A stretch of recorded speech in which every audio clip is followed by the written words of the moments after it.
Showcase. We have a new episode of Legends and Leaders, and today it's great to have Seamus here. You're somebody that's been pretty innovative from the in the gaming space, in the tech space for a long time, and you helped create a product, the Xbox, that set the trends for what the industry should be like. And what you can expect from gaming consoles, even really bring the gaming consoles is something that is a major category. I mean, it wasn't as major before you got involved, and you really helped build the foundations for the Xbox and at Microsoft for this to become as prominent of a category today, which gamers love and people just in general get a lot of joy out of. So I'm excited to have you here and to get into your story. Well, it's an honor to be here. Thank you very much for asking me. Awesome. So early on, how did your passion for technology, making technology, wanting to be into gaming a bit, how did that kind of begin? Well, so I'm super duper old, and so I'll tell you a lot of stories about things the way they used to be. But that's important context. And you probably, in your life, you have experience with stuff that's new. And when things are new, the dynamics around them are really different than when they sort of get more mature and everybody knows about it, right? Something is new, everybody's kind of in on it as an early adopter. I mean, if you think of like crypto or if you think of AI, there are people who are early on and they're like super militant about it and it had its own culture. And then as the culture, as that phenomenon, like with cryptocurrency, for instance, becomes more mainstream, those people tend to get really bitter. And there's this whole thing that happens with the culture changing and it becoming mainstreamed and not everybody knowing what's up. And that was certainly true of games. When I got into the games industry, it was super weird to be a game programmer, and your parents and your friends would look at you funny when you said you were going to do video games. And now that seems crazy. People say, "Oh, you went into games because you wanted to get rich," and I'm like, everyone thought I was going to go broke, and I was a moron. Like, what are you talking about? But anyway, to rewind all the way back, the way that video games were seen in the 70s and the 80s and the 90s is very different than the way we see them now. It wasn't seen as a legitimate entertainment medium. It wasn't seen as a career path. Most people, if you ask them, who made games, they would say, people make those? Yeah, I guess so. They had some idea that they were made in orbit or all made in Japan or something. And that it was for kids and that it was only 14-year-old skateboarder criminals. And so these things were difficult sociological issues to get over if you wanted to do any business in games, right? And if you talk to people who were in the video game business at that time, the founders of Electronic Arts or PlayStation, we all have the same story, which is the astonishment of sort of quote unquote normal business people that we were suddenly making so much money and that it was so successful. And like, I thought games were this little tiny thing. And again, you can think of examples now, probably of technologies and businesses that you love where nobody thought that it was going to be a big deal. But if you understood what was going on, you were part of that culture, you knew that it was going to explode. You knew that it was a big deal. And that's exactly how it felt. Does that make any sense at all? Yeah. No, Do I sound like an old guy on his porch yelling at kids yet? That makes sense. So you had some early experiences like working on like kind of figuring out new ways to fly and the flying mechanisms with the PC. Like how did that kind of help set up what you were going to build next?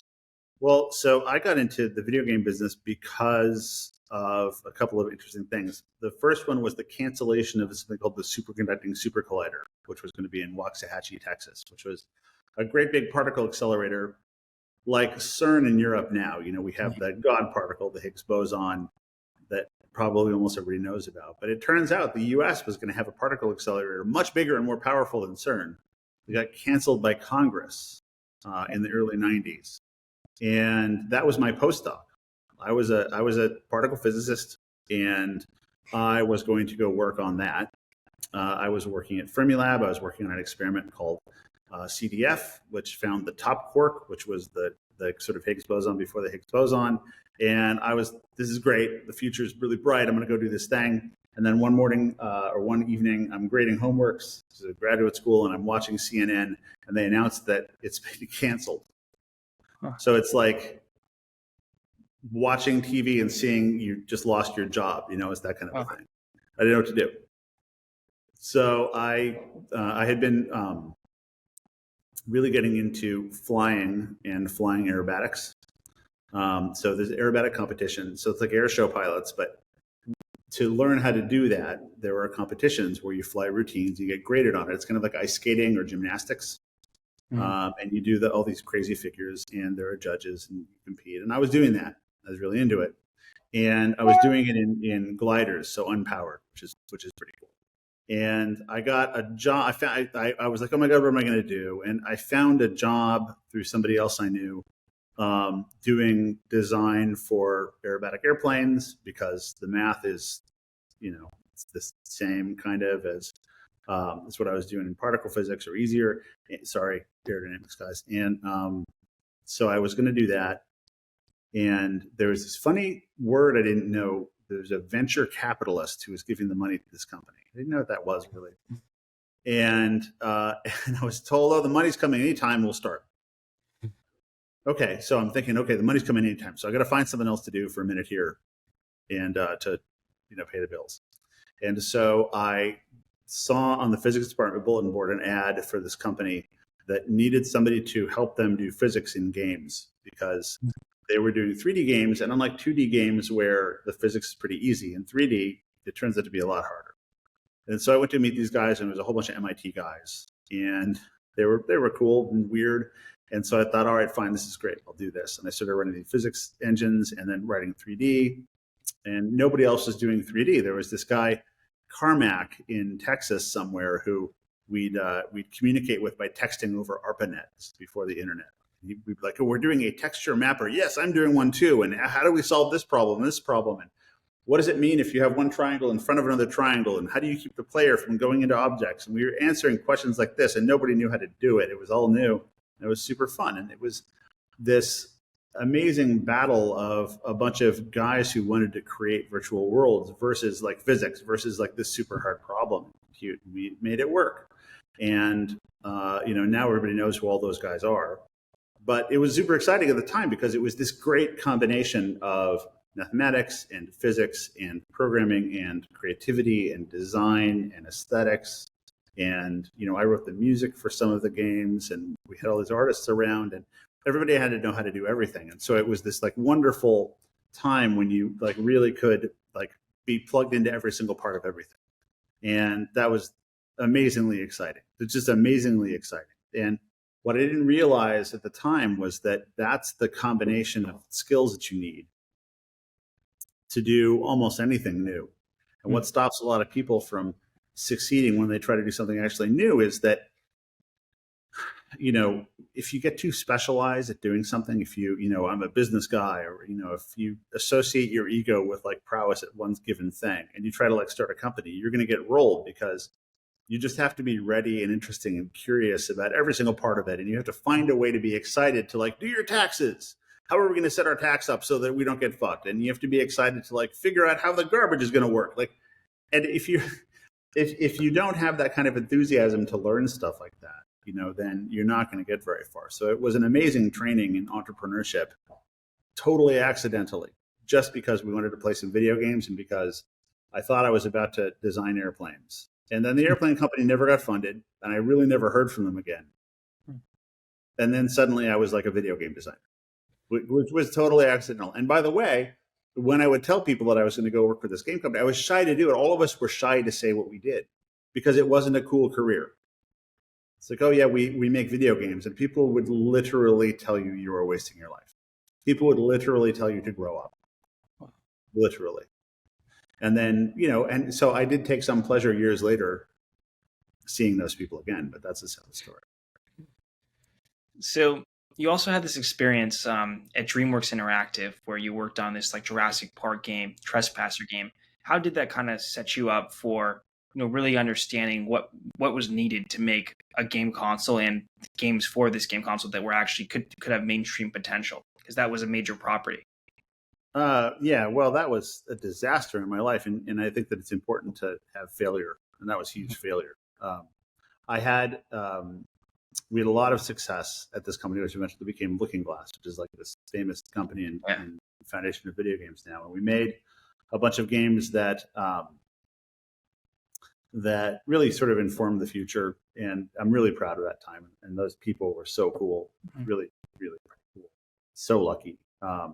And I mean, really, like you listen to people having like Oscars acceptance speeches, and they say, "Oh, we're so lucky, it was such a great crew," and like, okay, maybe or maybe not, but like, these were like the founding fathers of like game graphics, and I get to hang out with them and write code with them. How cool is that? So I went with all this hubris to DreamWorks, and I was a super early employee.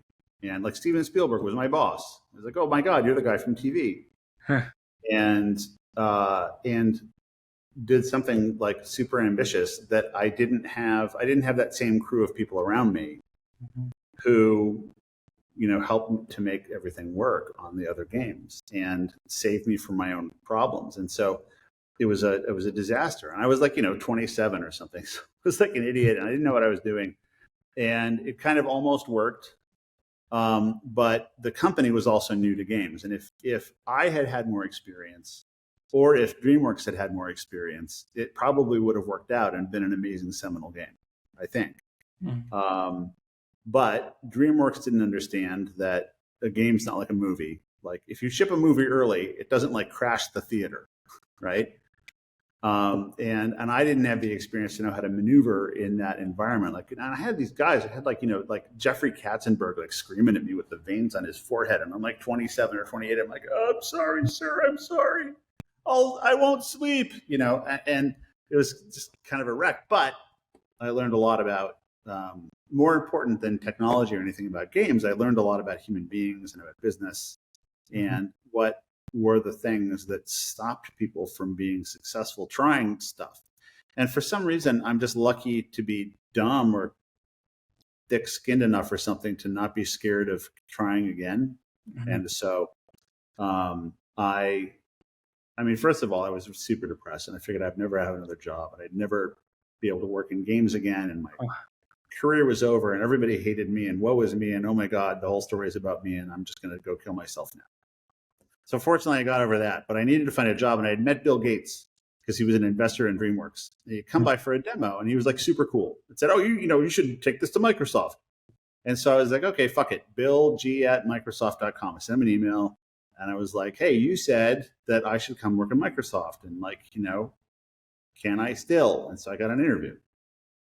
And I got put in charge of entertainment graphics for Windows or something, which turns out was a pretty big job. But I was really depressed at the time, and I was down on everything. And I was in this giant corporate environment suddenly, and it wasn't creative, and I wasn't doing anything I liked or knew. And I was at Microsoft, which was super boring at the time. At that time, Microsoft was all about beige pants and fucking cubicles and spreadsheets and being an adult and oh, Jesus Christ, I just want to die. But PlayStation 1 had come out, and we mocked it in the PC games community because our graphics were so much better than what PlayStation could do. But PlayStation put it on the TV in the living room. And even though the texture maps were all swimmy and all this kind of stuff, people made really great games for it, and they were super fun. It was accessible, it was entertainment, and it started to build a big business. And most importantly, the thing I didn't realize at the time was that Kutaragi-san and the guys who started it had come from Sony Records. I don't know if you know this or not, but it's from the music division. And so they treated the game developers like music artists, and they built the business like an entertainment business, not like a technology business, which is how we were thinking about it. And we were wrong. Okay. But Sony put out a couple ads in Wired and, in the magazines of the time, back when people read magazines. And they basically said, "Oh, PlayStation 2 is coming out, and it's going to be so much better than PlayStation 1, and it's more powerful than any PC, and it can even run Excel," or some shit like this. And I'm sitting there in charge of, graphics for entertainment graphics for Windows or something. And so I see the plans for 3DFX and all the early graphics cards, and this company NVIDIA with this terrible name that nobody knows how to pronounce. And I'm like, wow, we're going to smoke this PlayStation 2. But the problem is just there's no, the PC is this wild, non-thing. Everybody builds a different PC. And so when you make a game for the PC, which is what I've been doing, it has to handle any PC that could possibly ever exist. Whereas if you make a game for a PlayStation, it's one platform, and you can optimize it to within an inch of its life and make everything perfect and make it all time out right and give it a lot of polish. And it can be a mass market product. Whereas games for PCs are more like a hobbyist product. And my eyes were opened to this. But the problem is, how do you do that? How do you get the PC graphics technology into a platform and in a PC? So that's the birth of Xbox, was me writing a bunch of proposals, knowing Bill Gates, which was helpful, to, try to get Microsoft to make a spec. At first, it was like, we'll have a spec for a specific console PC, okay? And it'll be optimized for DirectX technologies, like Direct Music, Direct Sound, Direct 3D, which were the fast media technologies that Microsoft's at the time, pioneered by Alex St. John and his crew of fucking wackos. And there's like a box that would just be designed for DirectX. It would be a DirectX box. And that was where Xbox came from. And we just I basically quit my day job, and I was a pretty new employee, so I had nothing to lose, and tried to get all these other guys to help, and they would help or not. And, eventually it stuck enough that some of them stayed, and then more stayed, and then it became its own thing. And there you go. Why do you think it was born out of misery, failure, pain, and depression. So why do you think that Microsoft was open to greenlighting something like this? Like you mentioned why it made sense that, it was, if you made a game, it would have to go on all these different PCs, and if you can confine it to one area. But why do you think they were willing to take a risk like this and greenlight a whole new project? And how also do you think that the team was kind of best designed for that? I think it's because they remembered being like us with Windows. Mm-hmm. So, they started out with like MS-DOS, and then, decided that they were going to do this graphical interface. And, there's a lot of bullshit around, it was copied and all that stuff. Okay, fine. Yeah. I mean, there were other consoles as well, right? Mm-hmm. Everything is a copy of something else. But they saw in this relentless group of weirdos who kept on just showing up at Bill's office, showing up in meetings. We just invite ourselves to meetings. And it was always me and some other people. And then like Kevin would always come with me. So, Kevin Backus. And so he kind of quit his job. And then it was 2 weirdos. And then we eventually got more weirdos who'd show up kind of regularly. And I think that, according to guys like Rick Rashid and other people who've been around Microsoft for a long time who helped us out, and Bill, it was that it reminded them of them. It was like reminding them of what it was like to create something from nothing, just by believing in it and just working insanely hard. And that's why it got support. I think more than anything else, you can say, they woke up to the fact that the video game industry was big and important. And, Microsoft needed to have, a place in the living room and all this stuff. And I don't, people don't make decisions like that. I mean, you think business people make rational decisions like that, and sometimes they do, but mostly they don't. It's about, personal feelings and what you think is going to work. Because you got to live with yourself. If you're going to take a bet, you have to really feel it. Okay. And I think what helped them to feel it was seeing themselves in us. That's simple. So you had this persistence that helped get it greenlit. Were you surprised by the kind of reception around when it was launched? Absolutely. Yeah. We went to Tokyo Game Show, which is ironically not in Tokyo. So you have to ride a train out to this place called Odaiba, which is kind of where the Chiba Marines, a famous baseball team in Japan. I don't know if you've ever heard of them or not. No. But like some famous U.S. baseball players have been in the Chiba Marines, and Chiba Stadium is right by Odaiba. So you take this train out there. I don't know, it's like 20 minutes or something from Tokyo. It's very fast, actually. And I can't remember what it was. I was giving some big speech or something, and I was always giving big speeches at the time. And we got to the station at Odaiba, and I was in Tokyo. And this is before the launch of the Xbox. And it's been this project that we've just sort of got running through sheer gumption. We quit our jobs. We thought we were going to be fired. I used to drive home crying, because it was so stressful and it wasn't going to happen. And I was with Kevin, who's this really tall, thin guy, and he's a little weird. But such a good heart. And we just stuck together with it. Right. And there's all this trouble, like getting a booth, and we had to have a booth because Sony and Nintendo had these huge big booths there, and we needed to recruit the industry talent to get the games from Japan on the platform because Japanese games were so important. So we had to make a showing, and we couldn't get Bill Gates to show up, but I was going to give a big talk, and we got the booth, and you had to have like girls in your booth in Japan, even though that was against Microsoft policy. So I had to go through this whole thing. And should we or shouldn't we? And what did it mean? And was it ethical or not? And what's the corporate policy? All this stuff is swirling around, right? Really tense. And then fly to Japan, nervous about it, have all these demos that need to work. And so finally it's the day, and I'm going to give the talk. And Kevin comes with me because we're kind of freaked out. And we take the train to Odaiba, and we're with a bunch of Japanese people, and it's in Japan. And we go through like Tokyo, it was a Shinjuku station, which is a huge station. And it's a crazy loud thing. And you're in Tokyo. And I'm trying to help you to imagine the scene. And we show up at Odaiba, at the train station in Odaiba. We get out of the train, and somebody has papered the entire train station in Xbox logos. Wow. Like the Japan team had done this. And I lost it. I collapsed. I fell down on my knees. I was crying because I couldn't believe like this idea we had. Our dumb, it's a joke. Like it's just us. It was just us talking about something. And now here it is, like in Japan at the games conference, and the logo is everywhere. And it was the most extraordinary feeling. And it's like, is this real? Is this going to happen now? Wow. And now you can say Xbox to anybody and they know what it is. Mm-hmm. And it's so fucking weird because I remember articulating it like, it would be me or Kevin who said it the first time, like Xbox, like came out of our mouth one day. And I remember this room and the meeting with it, and there's candy on the table that Ted would put there. And now everyone knows that word. That's weird. That's weird. It's a great story. So you had these you had to make sure to have the right kind of games initially. How did you figure out, which were the best ones to put on and actually create an experience that was usable right off the gate?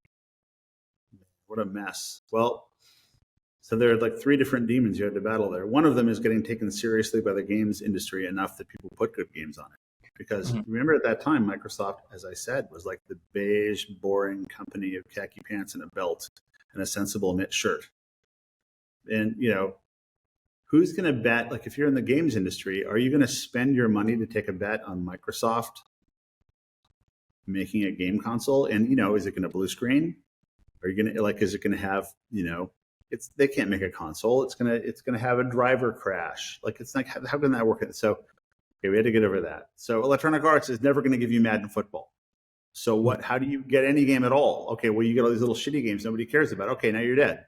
Mm-hmm. Okay, so that's one problem. Second problem is you are inside Microsoft, which is a huge, big, boring, beige company. And it absolutely is going to fuck up the game console. And there's no way that you should be making a game console instead of Microsoft because the culture is entirely wrong. So you got to fight that shit too. You need to somehow have this like subversive guerrilla effort. And we had a separate rooms and a separate building, and the key card access wouldn't let regular Microsoft guys in, and we had to do crazy outrageous things to make sure that people just didn't do the default Microsoft shit, which would have made it fail right away. Okay, so that's the second front you have this battle on, right? And then the third front of the battle on, if you can survive those two, is you're so scrambled in the head, you have to find a way to get some perspective on this and think, okay, what would be the right lineup? Like what is Xbox compared to PlayStation in a consumer's mind? And so we just went with who we are. We are hardcore gamers. We're going to have games for hardcore people, and it's going to be about hardcore technology, and we'll just go with that. Because we couldn't think of anything else, because we were having battles on all these fronts. Like, you got bullets flying at you from the front, you got bullets flying at you from behind, you got guys you think are your friends shooting you. What the fuck is going on? So you just go with your default, which is, we're going to make games for ourselves. Okay, there you go. That's our mission. Well, it made sense. I mean, that's also what you knew best, so you could resort to that. And it's true in a lot of entertainment businesses and a lot of hits businesses, is that you see people being very successful initially, and then they lose that success. And what is happening is all the intuition and knowledge and skill you have about making products for yourself when you're in the audience, when you're a part of that initial cohort of people in a new culture, is very powerful. You know what to build. You know what's wrong. You know what looks stupid. You know it's going to be a joke. You know it's going to be a hit, right? And then you have some success. But now, you partially even through your own efforts, you've changed that culture. Now you're no longer maybe an expert in it. Mm-hmm. Now what do you do? Well, if you do the same thing, maybe that'll work. But you want to do something different, but you're not so sure anymore because you're not a part of that anymore. You're not there. And that's why, in part, why a lot of, second albums fail from bands and a lot of second movies fail from directors, is that you need to figure out what it means now to professionally have an idea about how the content business works, which is a different thing. And it's not easy. it seems easy when you're a consumer sitting back looking at games, but holy fuck, it is not easy when you like are trying to like run a business. So why did you decide that it was the right time to kind of step away from Microsoft and Xbox and do something different? Well, okay, so there's an answer that makes me look good and an answer that doesn't make me look good. So the real truth is that I had gotten into a bad relationship with somebody who wanted me to make a dumb career decision. But that only worked because I had become so tired of like fronting Microsoft as being cool. And don't get me wrong, like like Bill Gates is an investor in my new company now, which I can't talk about, but and I love the guy, and I have so many friends from Microsoft who are so cool, but I like emceed the company meeting and was on magazine covers and stuff for Microsoft, and I had spent so much time representing to everybody that Microsoft wasn't going to fuck this up, and it was cool, and it was going to make a console, while at the same time, like, absolutely believing I was lying. I was lying. Like, Microsoft, if left to its own devices, was going to fuck up the entire thing and was really going to put a Windows PC in your living room. And it was really going to be a total failure. And it was a sheer force of will by a lot of people to get them not to do that. And that's exhausting. That's exhausting. And it's not that the Microsoft people were evil. It's just that the company was operating like it did. And it was a really successful company. I would go to these meetings, like a P&L meeting with division heads. And I remember one sitting next to a guy called John Devon. And John, at that time, ran Office, which in 2000 or whatever was the most successful business in the history of the human race. Wow. And I was losing $5 billion on a bet. Okay? That's hard to do. You can't do that for years and years and not freak out. So, I bailed. But the other part of it was that in going to try to get games for the console and in having been a games designer, it was acutely obvious to me, given my new business education, that the problem that the games industry was having doing innovative products was not based on technology or on creativity. It was based on the funding model. And I saw that clearly. So I saw an opportunity to address that. That's what I went and did for a decade. And just the last question I have, like, what do you want to accomplish now? I know you can't share too much about what you're building, but what do you aspire to accomplish at this point in your life?